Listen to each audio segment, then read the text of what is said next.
मांडलं तर सगळं, नाही मांडलं तर काहीच नाही.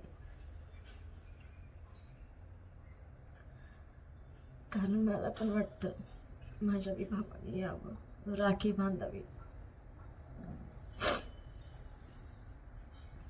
नशिबातच नाही. मी मान्य करते, देवाने ज्या बहिणीला भाऊ नाही दिला त्यांचं मी दुःख समजू शकते, पण ज्यांना भाऊ आहे,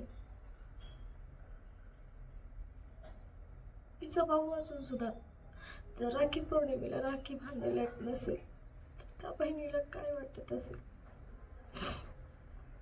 तुम्ही विचार करा आणि तुम्हीच मला कमेंटमध्ये सांगा.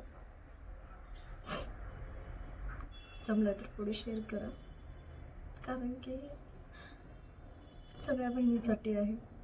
तिच्या पण जीवनामध्ये कधी ना कधी तिच्यासोबत असं घडलं असेल तर प्लीज माझी रिक्वेस्ट आहे सगळ्या भावांना, बायको आली म्हणून बदलू नका. तसं लहानपणापासून बहीण भावाचं प्रेम आहे तसं शेवटपर्यंत राहू दे.